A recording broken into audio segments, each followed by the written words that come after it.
Hi అండి. Welcome to అమూల్య మంత్రి Telugu audio stories. ఈరోజు మనం వినబోయే స్టోరీ అందాల అపరంజి బొమ్మ నా ప్రేయసకి పార్ట్ 14. ఈ స్టోరీలోకి వెళ్ళబోయే ముందు మన ఛానల్ని సబ్స్క్రైబ్ చేసుకోండి. అలాగే కథ నచ్చితే ప్లీజ్ లైక్ చేసి కామెంట్ చేయండి. ఇక కథలోకి వెళ్ళిపోదామా? ఫోన్ చేసిన వ్యక్తి ఎవరో ఏమిటో తెలియక కార్తీక్ని ఏమన్నా చేస్తాడేమో అని భయపడిపోయింది చరిత. రాత్రి అందరూ సరదాగా ఉన్నా చరిత మాత్రం ఏదో ఆలోచిస్తూ వారితో సరదాగా ఉండలేకపోయింది. ఏంటి చరిత, ఈరోజు చాలా డల్గా ఉన్నావు అని లత అడిగింది. అదేమీ లేదు అత్తయ్య గారు, నేను మామూలుగానే ఉన్నాను అంటూ తనలోని భయాన్ని దాచుకుంటూ చెప్పింది. చరిత, నిజంగానే ఏమైంది నీకు? ఈరోజు నేను వచ్చినప్పటి నుండి చూస్తున్నాను, నీ ముఖంలో అస్సలు నవ్వేలేదు. మీ తమ్ముని గురించి ఆలోచిస్తున్నావా అని కార్తీక్ అడిగాడు. ఊటీ వెళ్దామని చెప్పాము కదా, దాని గురించి ఆలోచిస్తున్నట్టుంది అని సాహితి నవ్వుతూ అనింది. అమ్మ నాన్న చరిత జాబ్ చేయాలి అనుకుంటుంది. ఇంట్లో ఒంటరిగా ఉన్నందుకేనేమో తను డల్గా ఉన్నట్టుంది. మా ఆఫీస్లోనే ఒక పోస్ట్ ఖాళీగా ఉంది. మీరు ఒప్పుకుంటే తనని నాతో పాటే మా ఆఫీస్కి తీసుకొని వెళ్ళనా అని కార్తిక్ అడగడంతో లత, మహేందర్కి ఇద్దరికి ఏం చెప్పాలో అర్థం కాక ఒకరిని ఒకరు చూసుకున్నారు. చరిత అత్తామామల మనసులోని మాటను అర్థం చేసుకున్నట్టుగానే, నాకు జాబ్ చేయాలని ఇప్పుడు లేదులేండి, మన షాప్ ఉంది కదా, అందులో నేను సంతోషంగా పని చేసుకుంటూ ఉంటాను. ఇంటి పని, షాప్ పని చేస్తూ మా తమ్ముడితో సమయం గడపాలి అనుకుంటున్నాను అని చరిత కార్తిక్కి ఖచ్చితంగా చెప్పేసింది. జాబ్ చేయను అని. అయ్యో చరిత, నువ్వు జాబ్ చేస్తాను అని సరదాగా అన్నావు కదా, అందుకే చెప్పాను, అంతేకాని నీతో జాబ్ చేయించాలని నాకేమీ లేదు అని కార్తీక్ అన్నాడు. చరిత మాటలు విని అత్తమామలు ఇద్దరూ సంతోషించారు. చరిత, మేము కార్తీక్కి ఎన్నోసార్లు చెప్పాము ఈ షాప్ని డెవలప్ చేద్దాము అని, కానీ వాడు మా మాట వినకుండా జాబ్ చేస్తున్నాడు. నీకు తెలుసా, ఇది మా మామయ్య గారి నాన్న, అంటే కార్తీక్ వల్ల ముత్తాత, ఆయన ఒక చిన్న కొట్టు పెట్టాడంట. అదే కొట్టుని మీ మామయ్య పెద్ద షాపుగా చేశాడు ఇప్పుడు. అవునమ్మా చరిత, మేము ఉన్నన్ని రోజులు ఆ షాప్ అలాగే ఉంటుంది, కానీ మా తర్వాత కార్తీక్ చూసుకుంటాడో లేదో అని అనుమానం ఉండేది. నువ్వు అన్నావు కదా, ఇప్పుడు మన షాప్ ఉంది కదా అని నాకు ఇప్పుడు నమ్మకం కలిగింది. ఈ షాప్ని నువ్వు ఇంకా పెద్దగా డెవలప్ చేస్తావు అని. మహేందర్ నవ్వుతూ చరిత తలపై చేయి పెట్టి అన్నాడు. కార్తీక్ చరిత కోసం గదిలో ఎదురు చూస్తూ ఉన్నాడు. కానీ చరిత మాత్రం తమ్ముడి దగ్గర కూర్చొని బాధపడుతూ ఉంది.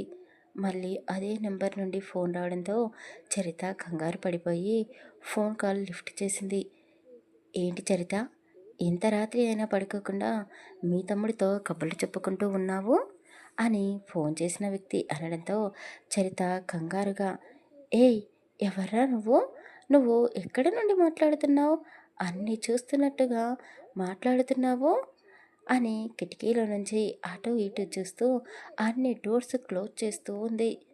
అయ్యో నా పిచ్చి చరిత అంటూ వాడు నవ్వుతూ, నువ్వు డోర్స్ అన్నీ క్లోజ్ చేసినంత మాత్రాన నేను చూడలేను అనుకుంటున్నావా అంటూ నవ్వుతూనే ఉన్నాడు.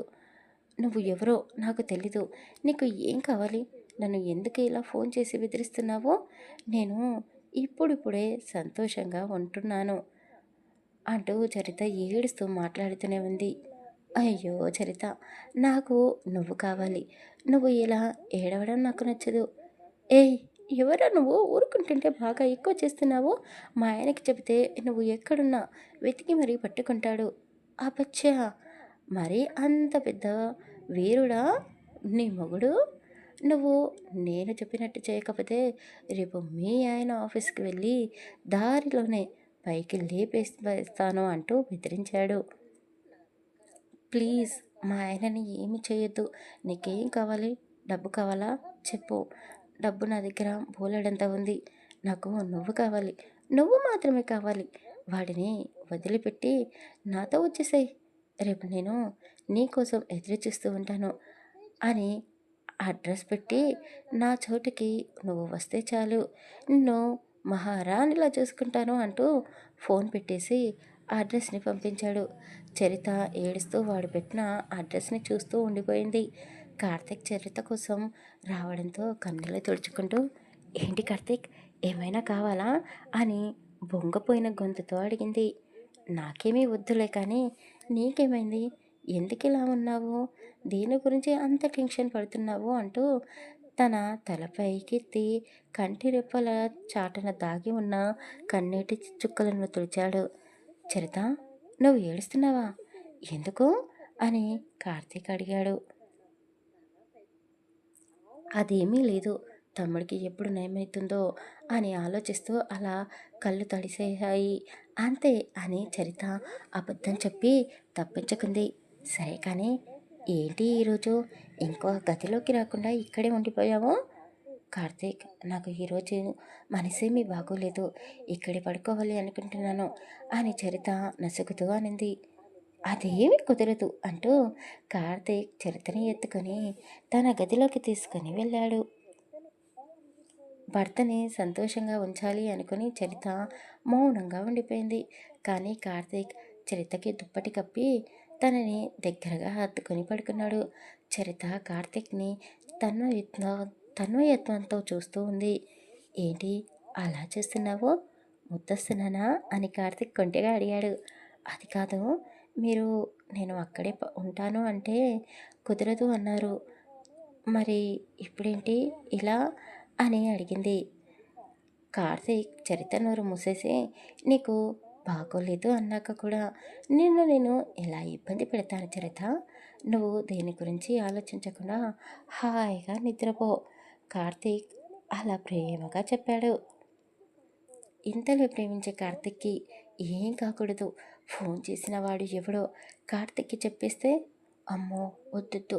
మళ్ళీ ఈయన వాడితో గొడవపడి ప్రాణాల మీదకి తెచ్చుకుంటాడేమో. అసలే వాడు పెద్ద రౌడీలా ఉన్నాడు అని చరిత మనసులోనే అనుకుంటూ ఎప్పటికో నిద్రపోయింది. రాత్రి బాగా లేటుగా నిద్రపోయినందుకేమో చరిత ఉదయాన్నే లేవలేకపోయింది. హాయిగా నిద్రపోతున్న చరిత్రని డిస్టర్బ్ చేయడం ఇష్టం లేక కార్తీక్ తనని నిద్ర లేపకుండానే వాకింగ్ చేయడానికని అభితో కలిసి వెళ్ళాడు. కార్తీక్ వెళ్ళగానే చరితకి మళ్ళీ ఫోన్ వచ్చింది. "ఏంటి మేడం, ఇంకా నిద్ర లేవనంటున్నారు?" అన్న గొంతు విని చరిత టక్కున లేచి కూర్చుంది. కార్తీక్ ఉన్నాడేమో అని గదిలో అటూ ఇటూ చూసింది. "ఏంటి, మీ ఆయన ఉన్నాడా లేడా అని చూస్తున్నావా?" "లేడులే, ఇప్పుడే వాకింగ్‌కి వచ్చాడు ఫ్రెండ్‌తో కలిసి." "ఏం ఆలోచించావు రాత్రి నేను చెప్పిన విషయం గురించి?" "చూడండి, మీరు చేస్తున్నది చాలా తప్పు. మీరు చెప్పినట్టు నేను చేయలేను.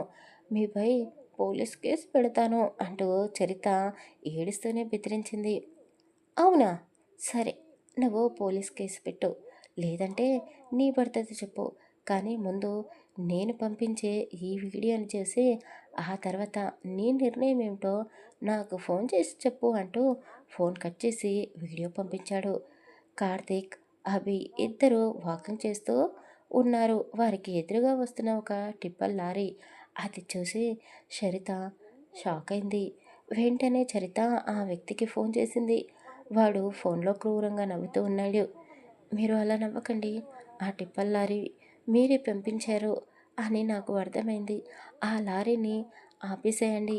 నేను మీరు చెప్పినట్టే చేస్తాను" అంటూ కార్తీక్ ప్రాణాలను కాపాడుకోవాలి అని వాడితో ప్రాధేయపడింది. "నాకు తెలుసు చరిత డార్లింగ్, నువ్వు నేను చెప్పినట్టు ఖచ్చితంగా చేస్తావు అని. ఎందుకో తెలుసా? ఇంతకుముందే నీ మొదటి భర్తను పోగొట్టుకున్నావు కదా!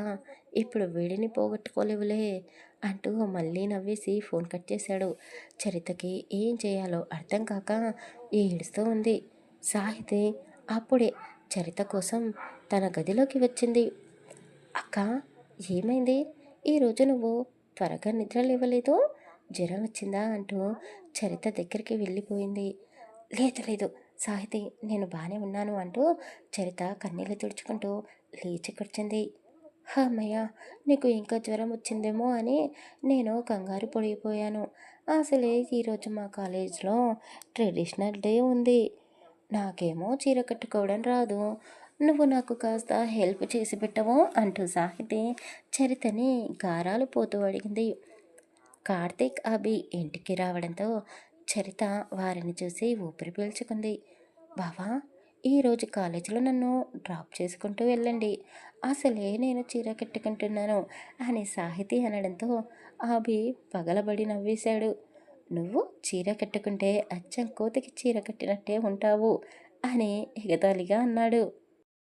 నీకు ఎన్నిసార్లు చెప్పాలి నన్ను సతాయించొద్దు అని? ఆయన ఎప్పుడు చూడు మా బావకు తోకలా ఈ ఇంట్లోనే తిరుగుతూ ఉంటావు. నీకంటూ ఒక ఇల్లు లేదా ఏంటి?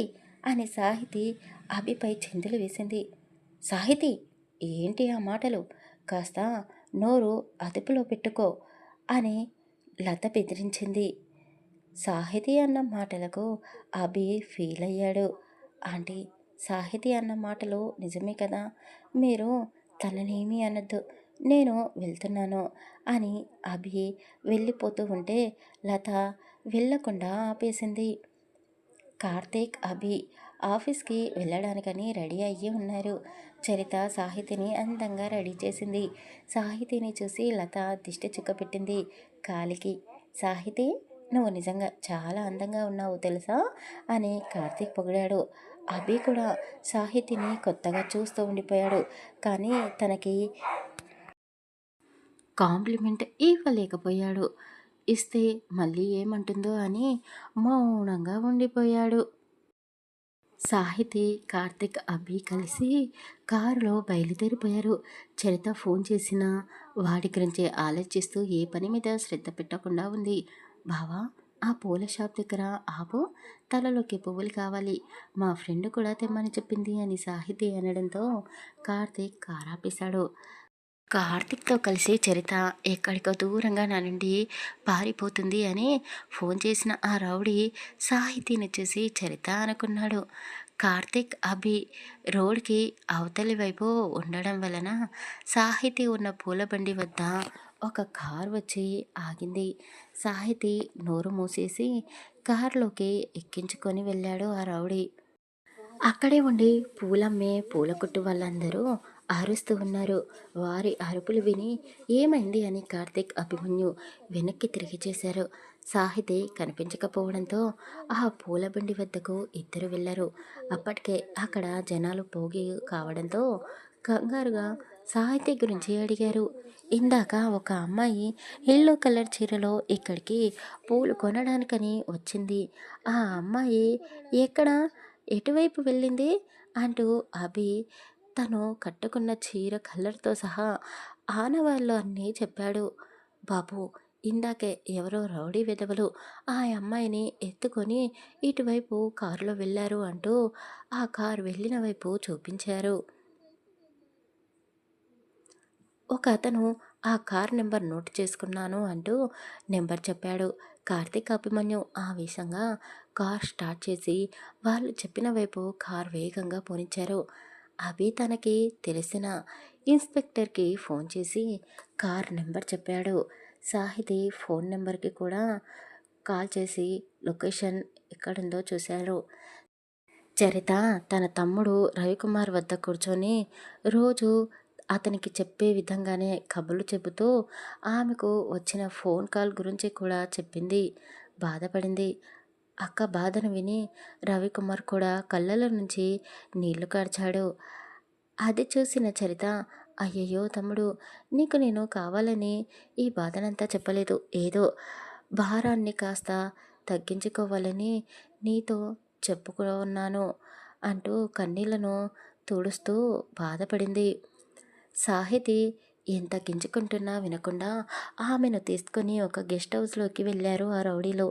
ఆమెని చూసి చరిత కాదు అని అక్కడ ఉన్న ఇద్దరు వ్యక్తులపై అరుస్తూ ఉన్నాడు ఒక వ్యక్తి. అప్పుడే అతనికి ఒక ఆలోచన వచ్చి చరితకి సాహితీ ఫోటో పంపించాడు. అది చూసిన చరిత ఒక్కసారిగా కళ్ళు పెద్దగా చేసి షాక్ అయింది. సాహితిని ఒక చైర్‌లో కట్టేసి ఉన్న ఫోటో అది. చరిత వెంటనే ఆ వ్యక్తికి ఫోన్ చేసి ఏడుస్తూ ఉంది. ఆ అమ్మాయిని వదిలిపెట్టు ప్లీజ్ అని బ్రతిమాలుతూనే ఉంది. ఏయ్ చరిత! నాకు నీ ఏడుపుతో చిరాకు తెప్పించకు.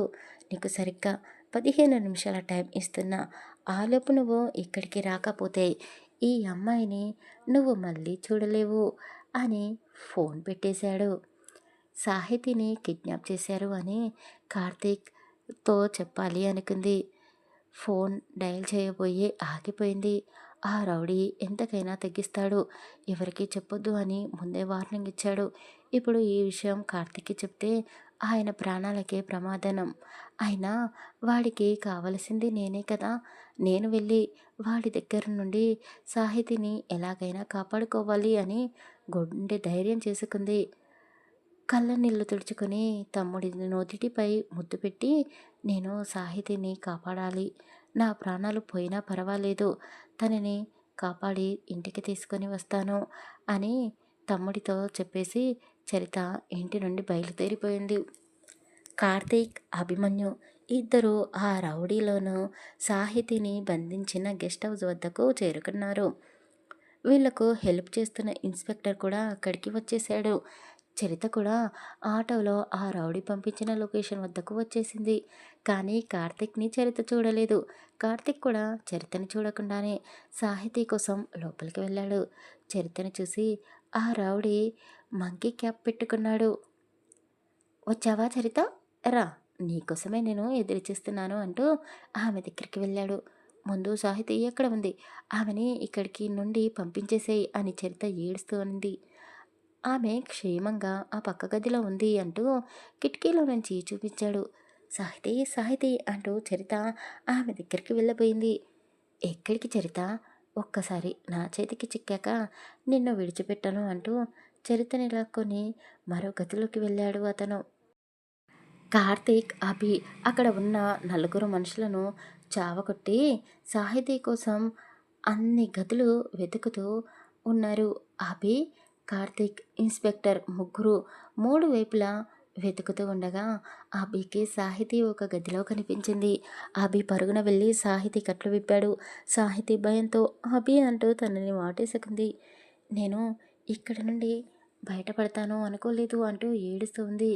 సాహితి భయపడకు, చూడు నీకేం కాదు, నేను ఉన్నాను అంటూ ఆమెకి ధైర్యం చెప్పాడు. కార్తీక్, ఇన్స్పెక్టర్ కూడా సాహితి ఉన్న గది వద్దకు వచ్చారు. సాహితిని చూసి కార్తీక్ చాలా బాధపడ్డాడు. అసలు ఎవరు సాహితిని ఇక్కడికి ఎత్తుకొని వచ్చింది అని అడిగాడు. బావా, నాకు వాళ్ళు ఎవరో కూడా తెలీదు. అసలు ఇక్కడికి ఎందుకు తెచ్చారో అని కూడా నాకు తెలీదు. కానీ ఎవరో ఒక అమ్మాయికి ఫోన్ చేసి బెదిరించడం మాత్రం విన్నాను అని సాహితి చెప్పింది. సాహితి చెప్పింది విని కార్తిక్‌కి కూడా ఇక్కడ ఇంకెవరో అతనికి బాగా తెలిసిన వాళ్ళు ఇక్కడే ఉన్నారు అని అతని మనసు పదే పదే చెబుతూ ఉండడంతో అతను మళ్ళీ అన్ని గదులు వెతికాడు. కార్తీక్ అతని మనసులను కొడుతున్నప్పుడే కార్తీక్‌ని చూసి ఆ రౌడీ చరితని ఒక చీకటి గదిలోకి తీసుకొని వెళ్ళాడు.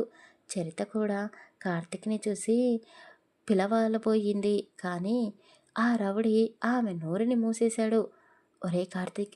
ఇక్కడ ఇంకెవరూ లేరు అని అభి గట్టిగా అంటూ కార్తీక్‌ని అక్కడి నుండి తీసుకుని బయటికి వెళ్ళాడు.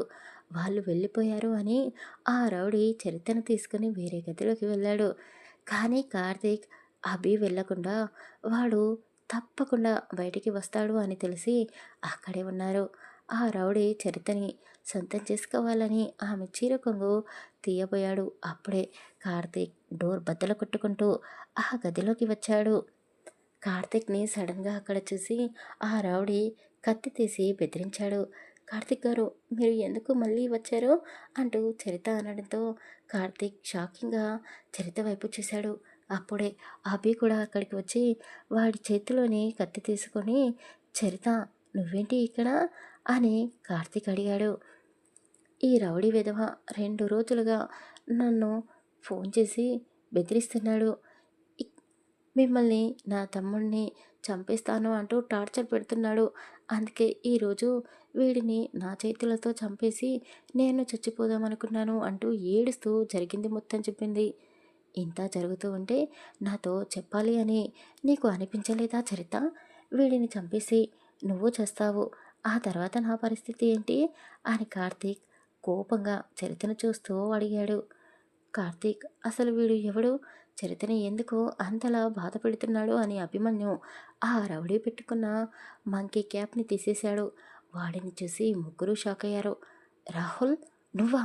ఇదంతా చేసింది నువ్వా అని చరిత రాహుల్ చెంపలపై కొడుతూ అడిగింది. మీ డాడీకి తెలిస్తే నువ్వు బ్రతికే ఉన్నందుకు చాలా బాధపడతాడు అంటూ చరిత రాహుల్ని తిడుతూ ఉంది. అప్పుడే కార్తిక్కి లత దగ్గర నుండి ఫోన్ వచ్చింది. కార్తీక్, మీరు ఎక్కడ ఉన్నారు అని లత కంగారుగా అడిగింది. అమ్మా, ఏమైంది? ఎందుకు మీరు కంగారు పడుతున్నారు అని కార్తీక్ అడిగాడు. కార్తీక్, నేను చెప్పేది జాగ్రత్తగా విను.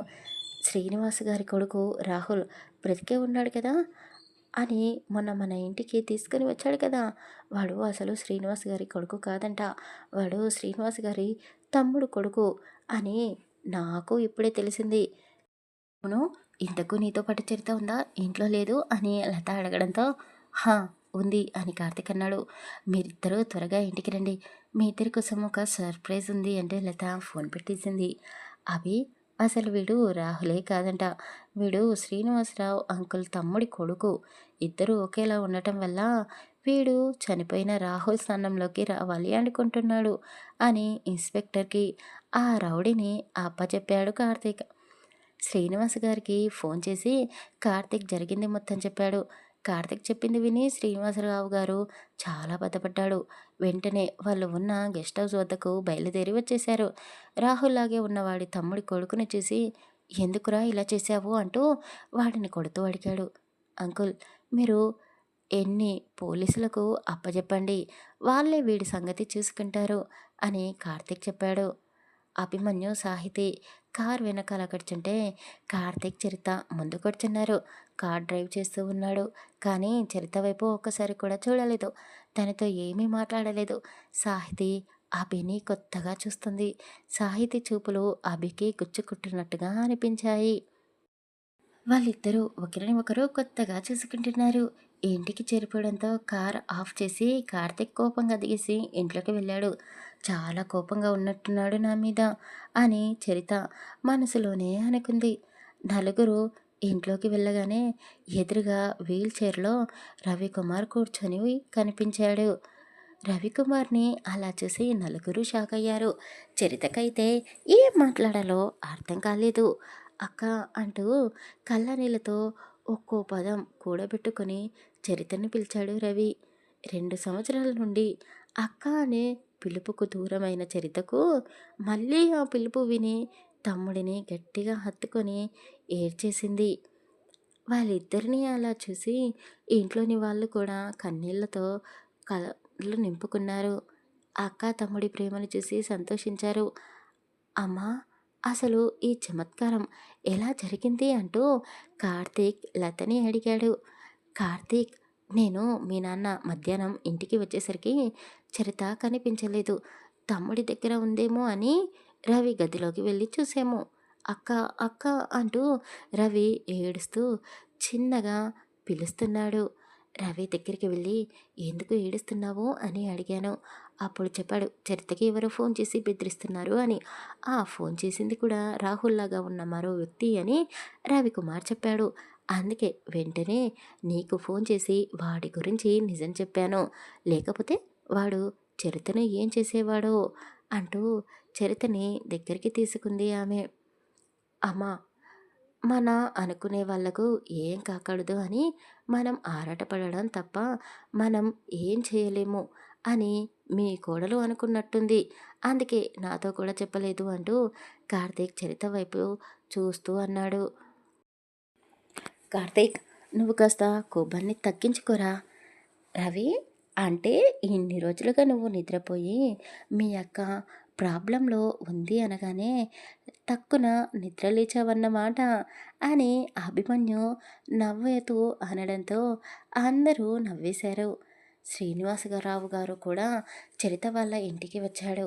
ఆయనను చూసి అందరూ మౌనంగా ఉన్నారు. రవికి ఇప్పుడు నయమైపోయింది అని సంతోషించాడు అతను. చరిత నన్ను క్షమించమ్మా.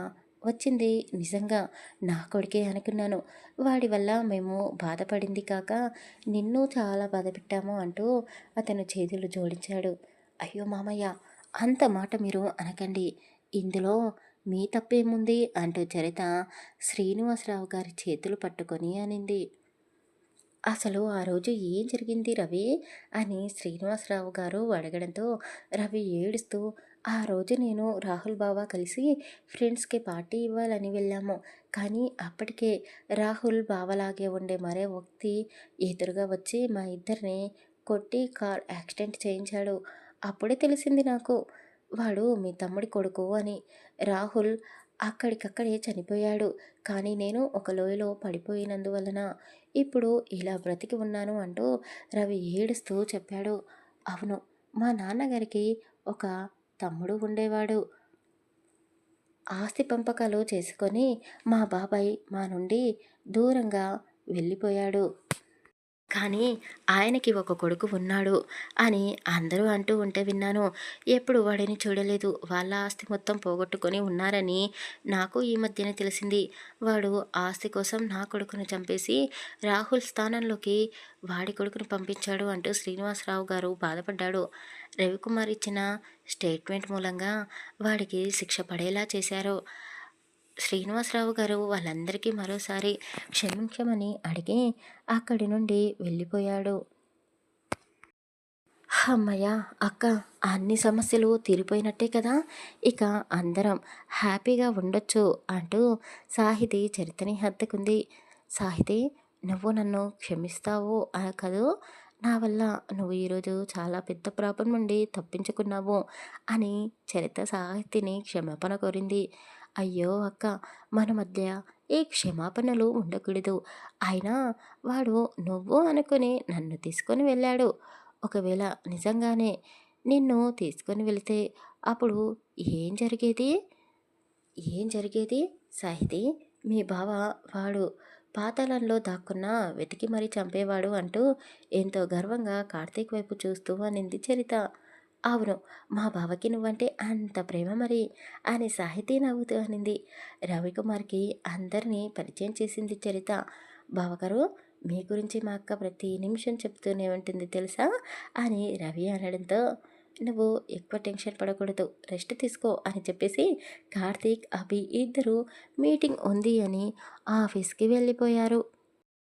చరిత, నువ్వు కార్తీక్తో ఒక్క మాట చెప్పి ఉంటే వాడు ఈరోజు ఈ సమస్యని పరిష్కరించేవాడు. ఇప్పుడు చూడు, వాడు నువ్వు చెప్పలేదు అని నీపైన కోపంగా ఉన్నాడు అని లత అన్నది. అయ్యో అత్తయ్య గారు, ఎలా చెప్పమంటారు? వాడు ప్రతి క్షణం నన్ను గమనిస్తూనే ఉన్నాడు. మీ అబ్బాయితో చెప్పేస్తే చంపేస్తాను అని బెదిరించాడు. నేను కార్తీక్‌ని ఎలా వదులుకుంటాను అత్తయ్య? అందుకే నేను చెప్పలేదు. అయినా మీ అబ్బాయికి కోపం ఎంతసేపు ఉంటుందిలెండి అని చరిత సిగ్గుపడుతూ అనింది. అబ్బో! నువ్వు అమాయకురాలివి అనుకున్నాను చరిత. కానీ గడిసరిదానివే అంటూ లత చరితని మెచ్చుకున్నట్టుగా అనింది. సాహితీ కూడా అభిని తలుచుకుంటూ ఊహల్లోనే ఎన్నో కబుర్లు చెప్పుకుంటూ సిగ్గుపడిపోయింది. సాయంత్రం కార్తీక్ కోసం చరిత అందంగా రెడీ అయ్యి తలలో మల్లెలతో కార్తీక్ ముందుకు వెళ్ళింది. కానీ కార్తీక్ చూపు మాత్రం చరిత వైపు పెట్టనే లేదు. డైనింగ్ టేబుల్ వద్ద కూడా కార్తీక్ సైలెంట్గా టీవీ చూస్తూనే తినేశాడు. నేనంటే అలసైపోయినట్టున్నాను. వచ్చినప్పటి నుండి ఒక్కసారి కూడా నా వైపు చూడలేదు అని చరితకి చాలా బాధేసింది. తమ్ముడికి టాబ్లెట్స్ వేసి కొద్దిసేపు తమ్ముడితో మాట్లాడి గదిలోకి వెళ్ళేసరికి కార్తీక్ మంచంపై మొత్తం ఫైల్స్ అన్నీ పెట్టేసి ల్యాప్టాప్లో సీరియస్గా వర్క్ చేసుకుంటూ కనిపించాడు. ఆ తర్వాత ఏం జరగబోతుంది తర్వాయి భాగంలో తెలుసుకుందాం. కథ నచ్చితే ప్లీజ్ లైక్ చేసి కామెంట్ చేయండి. అలాగే మన ఛానల్ని సబ్స్క్రైబ్ చేసుకోండి. Thank you.